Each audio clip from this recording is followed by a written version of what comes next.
Bonjour à tous, aujourd'hui j'ai décidé de vous faire une vidéo sur le véhicule que je conduis depuis bientôt une année, une Tesla Model S. Bien que cette berline pèse 2 tonnes, elle est munie de 320 chevaux, ce qui lui permet de faire du 4/4. Mais le plus intéressant restera son équipement de série qui lui confère la possibilité d'une conduite autonome. Tesla munit toutes ses voitures de 16 capteurs ultrasons disposés sur les pare-chocs avant et arrière, mais aussi de 3 caméras à l'avant, une caméra dans chacune des ailes avant, une caméra dans chacun des montants de portière, et enfin une caméra dans le coffre.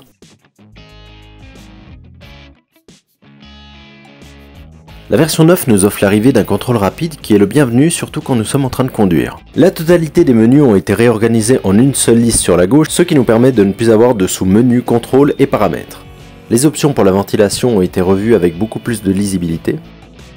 La version 9, elle, introduit une map en continu en arrière-fond, ce qui nous laisse la possibilité d'afficher en plus 2 fenêtres au-dessus de cette map. La totalité des applications se trouvant en haut sur la version 8 se retrouve en bas dans la version 9. Nous retrouvons donc bien l'agenda, la caméra, le web, ainsi que la consommation instantanée. Le bouton T nous offre toujours la possibilité d'avoir les informations de la voiture ainsi que les cadeaux qu'on reçoit en général à Noël, et le menu de chargement a été revu. La grosse évolution de l'autopilote se situe essentiellement dans les caméras utilisées. Il se trouve que la version 8 n'utilisait pas la totalité des caméras disponibles sur le véhicule. Comme vous pouvez le voir sur l'exemple ci-présent, les véhicules arrivant par l'arrière sont perçus beaucoup plus rapidement qu'auparavant. En ce qui concerne les dépassements, aucune nouveauté n'est arrivée en Europe comme c'est le cas aux États-Unis. Il faut donc toujours mettre le clignoteur ainsi qu'exercer une certaine pression sur le volant afin d'enclencher le dépassement d'un véhicule.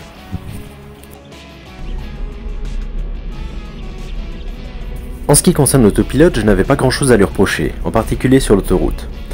Néanmoins, 2 points ont largement été améliorés, le premier étant la bretelle d'autoroute.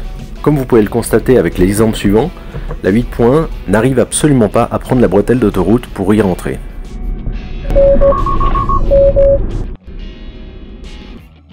La version 9, quant à elle, y arrive bien, au détriment d'une vitesse très lente, ce qui est très pénalisant quand on rentre sur l'autoroute, en espérant qu'une amélioration future comblera cette lacune.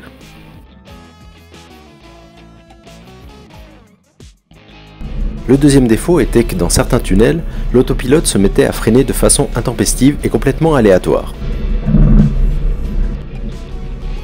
Comme vous pouvez le voir avec l'exemple ci-présent, c'était encore le cas avec la version 8, ce qui ne m'arrive absolument plus avec la version 9.